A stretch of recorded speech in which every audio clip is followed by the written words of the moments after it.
Assalamu alaikum ardактуу мекендештер, замандаштар, кутмандуу күнүңүздөр менен амансыздарбы?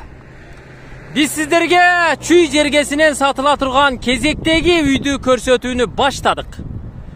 Жайыл районуна караштуу Петропавловка айылына келдик. Бул Ош-Бишкек же болбосо Бишкек-Карабалта трассасы. Тиги жакта Бишкек. Бишкектен бери Карабалтага келе жатканда Беловодскийден өтүп Петровка, Петровкадан өтүп Полтавка, Полтавкадан өтүп биз турган Петропавловка айылына келесиздер. Бул айылга киргенде эле крутой поворот бар. Крутой поворот тетиги жерде. Сол жагында болсо кызыл Red Petroleum май куюучу жай бар. Андан өтүп эле сиздер оң жакка киресиздер. Мына ушул көчө менен. Шевченко көчөсү. Калганын дальше түшүндүрүп беребиз. Биз келип калдык туугандар. Сатыла турган үйдүн жанына келип калдык. Бул көчө азыркы эле Шевченко көчөсү. Борбордук трассадан түз ылдыйга түшүп келе бересиздер. Бул көчөнүн ылдыйына түшүп келгенде жолдун оң жагында дал ушул үйдү көрөсүздөр. Дарбазасы шоколад түсүндө, тагыраагы күрөң түстө. Биз сиздерге көрсөтө турган сатыла турган үй ушул үй экен. Петропавловка айылында жайгашкан. Андыктан бул үйдүн жайгашкан жери жакшы. Жайытка, эгин талаага, дыйканчылыкка, мал чарбачылыгына жакшы жерде экендигин эске салам. Көрдүңүздөрбү? Жайытты жана эгин талааны. Мал чарбасына, дыйканчылыгына абдан жакшы экен. Биз менен чогуу болуңуздар, азыр үйдүн ээси чыкты. Мени ушул жерде күтүп алды. Өз үйүн көрсөтүүгө даяр турат. Азыр сиздерге толук бул үйдү көрсөтүп чыгалы. Сиздер кайсы жерде болсоңуздар дагы дал ушул аймактан, ушул айылдан Чүй жергесинен үй издеп жаткан болсоңуздар, ушул үйдү сиздерге сунуштайт элек. Сүйлөшүп көрөсүздөр. Көчө тарабы мынандай пескоблок менен дуалын көтөрүп урган, дарбазаны койгон. Сыртында үй сатылат деп жазылып да турат. Үй ээси биздин суроолорго жооп бере баштайт. Саламатсызбы? Кандайсыз? Иштериңиз жакшыбы? Жакшы. Үйдү сатууга койдуңуздарбы? Сатууга койдук. Айтыңызчы, менин алгачкы суроом, бул үйдү эмнеге сатып атасыздар? Кайда жөнөдүңүздөр сатып үй бүлө менен? Өзүбүз оштук болгонубузга байланыштуу, тууган урукка каттоодон бир аз кыйналып атабыз. Кыздарыбыз, балдарыбыз бардыгы ошо Ош жака жайгашып калышты. Ошол себептен Ошко кетесиздер, а? Түшүнүктүү. Демек Ошко кетет, бул үйдү ошон үчүн сатып атат. Балким Оштон үй болуп калса, бир вариант жагындагы караштырышыңыздар мүмкүнбү? Оштон квартирабы, же жер үйбү, участокпу дегендей, кайсы жеринен болсун, мындай вариантын ойлонуштурдуңуздарбы? Ойлонуштурдук, ошо Куршап айылынан үй болсо алмаштырсак дейбиз. Алмаштырсаңыздар боло берет, а? Балким алар доплата кылат, балким сиздер доплата кыласыздар, ушинтип сүйлөшөсүздөр. Ким Куршаптагы үй болсо, кимде? Бишкекке, Чүй жергесине келип жашайбыз, бизге үй керек эле десеңиздер, бул үйдү жактырсаңыздар, анда алмашууга бир сунуш киргизиңиздер. Биз сырттан кирдик. Оң жакты карасаңыздар, дуал менен үйдүн ортосунда дагы 5 метр аралык бак тарак бар экен. Азырынча сырткы убактылуу тоок гана экен. Бул жерде дагы кошумча курулуш, навес, майда чүйда кылса болот экен. Бул үйдө канча убакыттан бери жашайсыздар? 11 жыл болду келип жашаганыбызга. 11 жыл, а? 11 жылдан бери ушул үйдө жашайт экен. Жериңиздер канча сотик чыгат? 20 сотик. 20 сотик, да? 20 сотик чыгат экен. Бул үй канча комната, же узун туурасы канча чыгат? Чоң үй. Чоң үйдүн узуну 10,5, туурасы 8. 8,5га 10,5. Жалпы канча комната? Верандасын кошпогондо? 4 комната. 4 комната. Атак веранданы кошкондо дагы көбөйөт деңиз. Веранданы кошкондо көбөйөт, узуну дагы 10,5 болуп. Жакшы. Үйдү көрүп турасыздар. Үйдүн сырты атайын шуба менен жасалган. Крышасы болсо тыныке менен жабылыптыр. Бул жагы веранда, фундамент жерден 1 метрге жакын бийиктикте көтөрүлүп куюлган. Үйдүн астында өзүнчө времянка бар экен. Бул Т-образный курулуптур. Муну дагы өзүнчө көрүп чыгабыз. Сырты декорлонгон. Биринчи сиздер менен чогуу чоң үйдү көрүп чыгалы. Эже менин жанымда суроолорума жооп бере берет. Ар бир бөлмөнү өзү түшүндүрүп айтып берип турат. Биз үйдүн астанасына келдик. Негизги эшик астана ушул жер. Тепкичтен көтөрүлүп чыгасыздар, эшиктен киресиздер. Бул үйдө ылайым тойлор болсун, жакшылыктар болсун. Ылайым ушул үйдө көгөрүңүздөр, келип сатып алыңыздар. Бисмиллахиррахманиррахим. Бул жер эми веранда экен денчи, Uzun kelgen veranda ekan. Жақсы. Bir tarafı mına splashnoy бүт tereзе ekan. Жарыктагы бүт ушул жактан күн батканга чейин кирип турат. Күндүн нуру.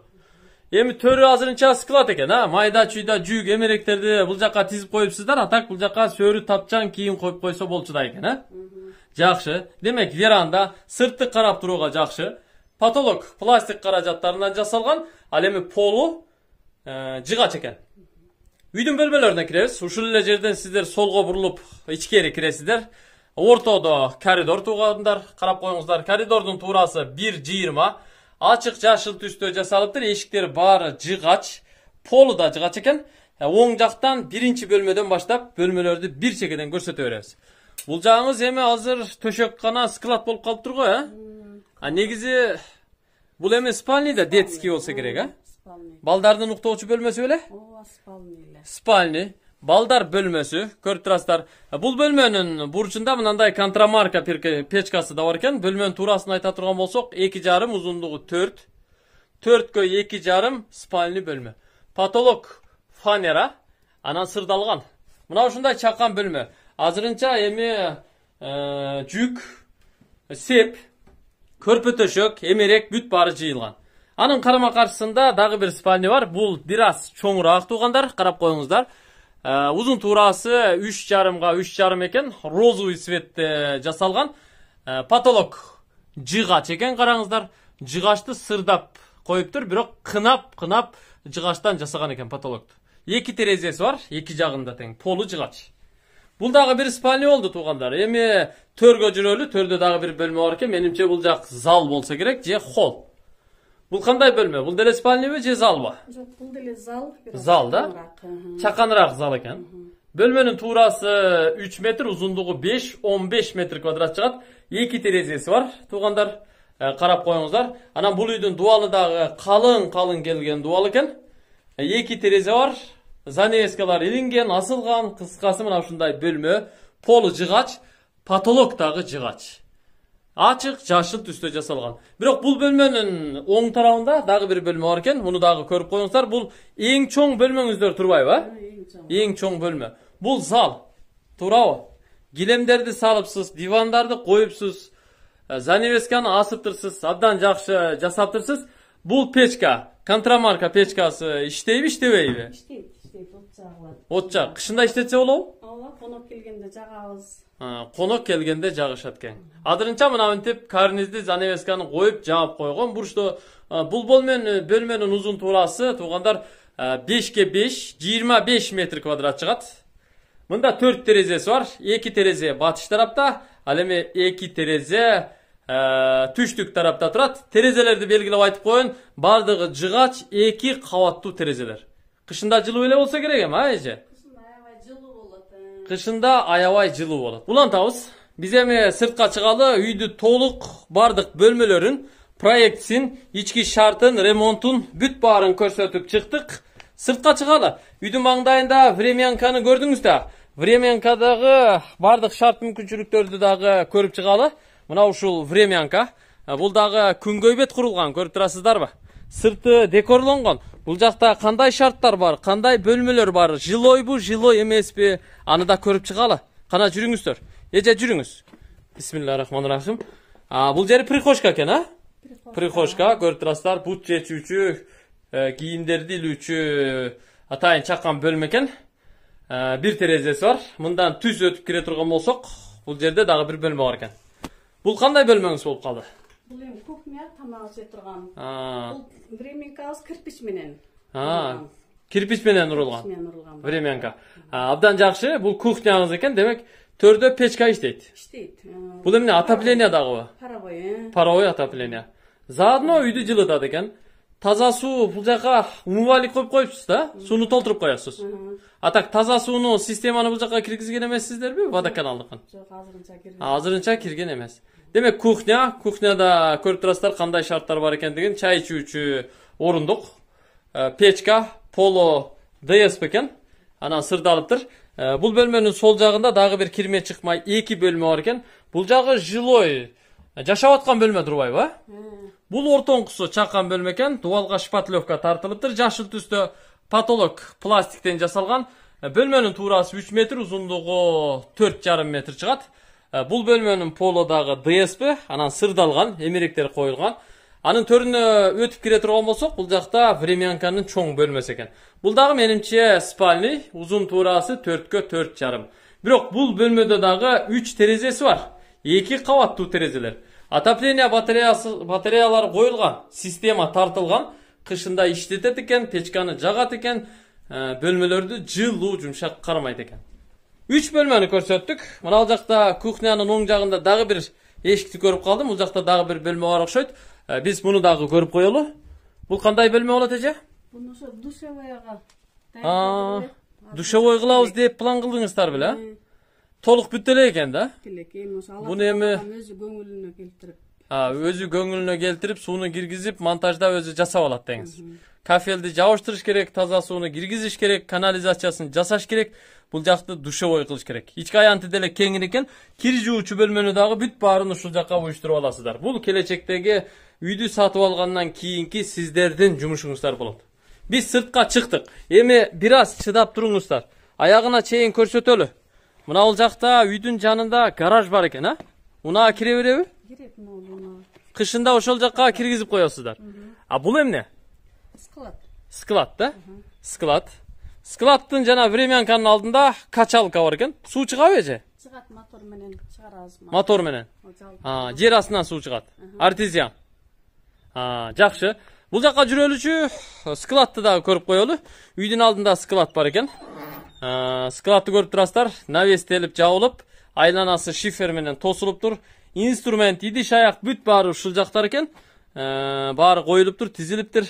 Погреб да барбы? Погреб бар.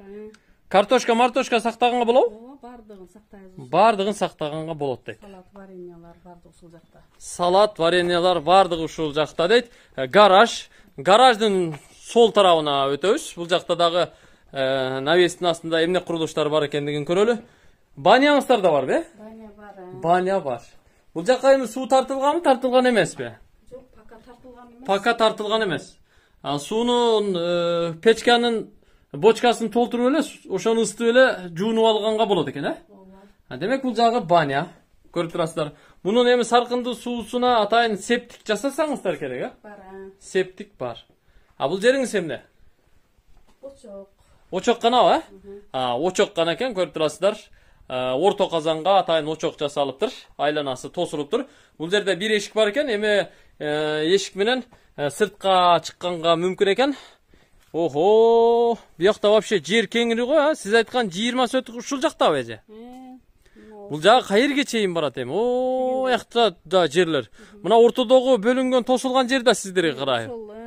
Мунадан эмес, наркы дагы стойкалар турат го. О, нарк, Ошондон бери жагы полностью сиздердики. Бул жагы могу сетка менен барат, тиги жагы кошунанын сеткасы менен барат.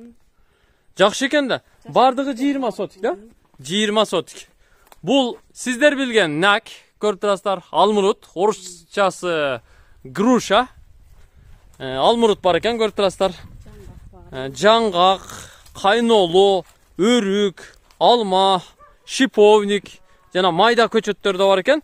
Жер аянтынын калган бөлүгүнө кызыга турган болсоңуздар, көрүп турасыздар. Бул жакка дагы бактаракты ширеп эгип, чоңойтуп бак кылсаңыздар болот. Андан сырткары бул жакта качалка өзүнчө жасалганбы? Огородко өзүнчө. Суу чыгат да мындан? Суу чыгат, огородду ушул качалка менен сугарабыз. Жакшы. Насос коюп туруп эле чыгара бересиздер. Жанагы моторду алып келип иштетип эле. Бул жерге эмне картошка эккенсиздерби? Быйыл картошка эктик. Картошка эгилиптир. Тиги тосмону көрдүңүздөрбү? Ушул тосмодон бер жагы ушул эжебиздин үй бүлөсүнө карайт экен. Бош жер даяр. Бактаракка, эгин тигинге, анан бир нерсеси тиги жагында көрүп турасыздар, эгин тала жайытка жакын. Мына бул жерге бир жакшылап сарай салсаңыздар, көрүпсүздөр да, мал чарбасын жакшы болушун. Мына ушундай майда көчөттөр бар экен, Алма, груша, башка көчөттөр дегипсиздер. Бул эмне? Сенебал. Сенебал, чөпкана. Чөпкана. Эми чарба жагын көрүп коелу, чөпкана да даяр экен. Бул жерге менимче бир 500-600 пресс баткыдай окшойт, Батат. Бул жагында болсо көрүп турасыздар, жанагы баняны улай кошумча курулуш болуп тур. Атайын отун кана, көң кана экен. Бул тоок кана экен. Бул жагы ажаткан экен. Тиги үйдүн аркасында канча метр жер бар? 2 метр жер бизге карайт, ушу үйдүн аркасындагы. Үйдүн аркасындагы 2 метр жер аралыгы дагы ушул эжебиздин үй бүлөсүнө карайт экен. Бул жагын бир чекеден айтып берейин. Чекедеги отун кана экен. Анын бери жагындагы экинчи камера көмүр кана экен. Бул жагы болсо аткана окшойт, Уй байлаганга, кой караганга болот экен. Мына акырларын карап коюңуздар. Бул жагы сарай, навеси менен. Бул кышкы сарайбы? Кышкы сарай, жабык сарай. Көрдүңүздөрбү? Ички аянтын карап коюңуздар. Азырынча эми мал кармабай атат окшойсуздар. Ичи бош эле турат экен. Азырынча склад экен, Бул жака дагы бир 7-8-10 жакын буканы карап же саан уйду кармасаңыздар болчудай окшойт. Биз 20 сотук жер тилкеси менен бул үйдү толук көрсөттүк. Шартында, ремонтундагы бүт баарын көрүп чыктыңыздар. Таза суу бар экен, свет бар экен. Дыйканчылыкка, мал чарбачылыгына, эгин талаасына жакын, трассага да жакын түз чыга койсоңуздар болот. Мен бир нерсесин сурап коеюн, эже. Бул жерде мектеп, бала бакча, мечит кайерде? Ошону айтып бериңизчи. Мектеп жакын, мектепке 300 канча 1 километрдей бар. 1 километр мектепке. Бала чака пешком барып келе берет экен да? Ооба, пешком эле барып келишет. Мечит бар. Мечит бар. Бала бакчачы? Бала бакча пока жок. Азырынча жок. ФАП бар. ФАП бар. Бирок ачылат деп атышат. Бала бакчаны. Кошуналар кандай? Кошуналарыбыз аябай жакшы, аябай тынч көчө. Тынч көчө. Аябай жакшы. Ошко кеткенде деле ошо коңшуларыбызга таштап коюп эле кетебиз. Кетесиздер. Түшүнүктүү эже. Мага эми бул үйдүн баасын айтыңыз. Канча деп баа койдуңуздар? Элдин чөнтөгүнө карап койсоңуздар керек. Айтыңчы, кайсы бааны угузасыз элге? 26 деп атабыз, өзүбүздүн бетибизде нормалдуу эле цена болуш керек. 26 000 доллар, $1000 доллар. 26 000 доллардан бир аз түшүп бересиздерби? Кеми барбы? Кып-кыргызча сүйлөшөбүзбү? Ооба, сүйлөшөбүз. 26 000 доллар. Варианты Куршаптан үй болсун. Документтери кандай? Документтери бардыгы нормалдуу, кызыл китеби бар. Кызыл китеби бар. Бардыгы нормалдуу. Эч кандай залог, малокко коюлган эмес. Андай эмеси жок. Абдан жакшы экен. Мен сиз менен коштошом эже. Айтпаган, көрсөтпөгөн, түшүндүрбөгөн эч жери калбады окшойт. Колдон келишинче көөлөп аракет кылдык. Бул үйдүн баасы 26 000 доллар кеми бар экен. Кимде ушул суманын тегерегинде акча каражаты нак. Же Куршаптан үй бар, варианты бар. Анда бул эжебизге экрандагы телефон номерларга чалып байланышыңыздар дагы кол алышыңыздар. Сиздерге жаккан болсо, анда сүйлөшүңүздөр. Бул үй буюрса сиздерге насип кылат, келечекте тойлор болот. Мына ушундай аруу тилек менен сиздерге бул чыгарылышты көрсөтүп жыйынтыктайбыз. Сиздер менен коштошобуз. Көрүшкөнчө аман туруңуздар.